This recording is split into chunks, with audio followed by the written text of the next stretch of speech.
দর্শক, হৃদরোগ ইনস্টিটিউট হাসপাতালে রাখা হয়েছে ওসমান হাদির মরদেহ। সেখান থেকে এ বিষয়ে আরো জানাচ্ছেন সহকর্মী সোহাগ বিশ্বাস। সোহাগ, আপনি শুনতে পাচ্ছেন? আমরা স্টুডিও থেকে বলছি। শরীফ ওসমান হাদির মরদেহ কিছুক্ষণ আগে রাজধানীর যে হৃদরোগ ইনস্টিটিউট রয়েছে সেই হৃদরোগ ইনস্টিটিউটে প্রবেশ করানো হয় এবং কিছুক্ষণ আগেই ওসমান হাদির যে মরদেহ সেই ক্ষমাগারে রাখা হয়েছে। এই রাজনীতিতে ওসমান হাদির পরিবারের সদস্যরা একে একে প্রবেশ করেছেন। বোন কিছুক্ষণ আগে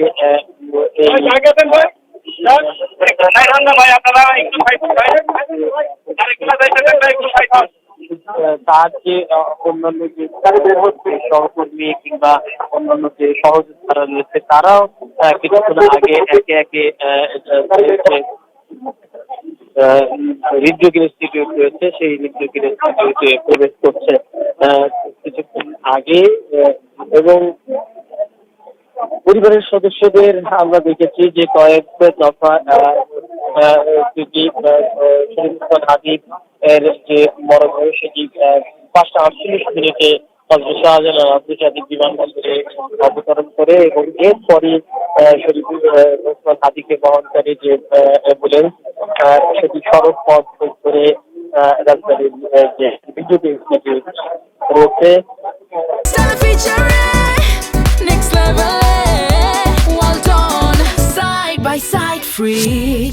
আগেই আমরা দেখতে পেয়েছি যে এখানে মরদেহ নিয়ে আসা হয় এবং একই সাথে আইন শৃঙ্খলা রক্ষাকারী বাহিনীরও বিভিন্ন ইউনিটের যে যারা সদস্যরা রয়েছে তারাও এসে উপস্থিত রয়েছে এখানে। এবং একই সাথে শরীফ ওসমান হাদির পরিবারের সদস্যরা কিছুক্ষণ আগে ভেতরে প্রবেশ করেছেন।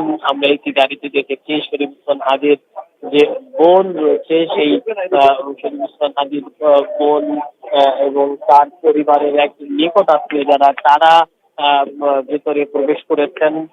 ভেতরে যেহেতু আমরা আগেই জেনেছিলাম যে শরীফ ওসমান হাদির যে মরদেহ সেই মরদেহ বিমানবন্দর থেকে ঢাকা বিশ্ববিদ্যালয়ের সেন্ট্রাল মসজিদে নিয়ে যাওয়া হবে, কিন্তু যে কোনো কারণে সেই রোড যেহেতু আগামীকালকে বাদ জোহর সংসদ ভবনের সামনে মানিক মিয়া এভিনিউতে শরীফ ওসমান হাদির যে নামাজের জানাজা অনুষ্ঠিত হবে সে কারণে কিন্তু আজ আর সেন্ট্রাল মসজিদে শরীফ ওসমান হাদির যে মরদেহ সেটি মরদেহ নিয়ে যাওয়ার পরে জাতীয় কবি কাজী নজরুল ইসলামের কবরের পাশে তাকে সম্মিলিত করা হবে।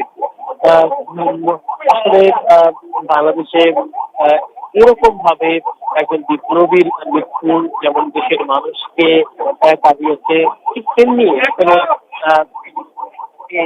সবসময় আমরা জানি যে কীর্তিমানের মৃত্যু নাই, সেটি আমরা যেমন আসলে জেনেছি সেটি আসলে সত্যি। শরীফ ওসমান হাদি সবসময় বলতেন তার জীবন খুবই অল্প, জীবন এই অল্প সময়ে তিনি কাজ করতে এসেছেন, এই অল্প সময়ে তিনি নিজেকে দেশের জন্য তিনি দেশের মানুষের জন্য দেশের জন্য সবসময় কথা বলতেন। জুলাই অভ্যুত্থানে শরীফ ওসমান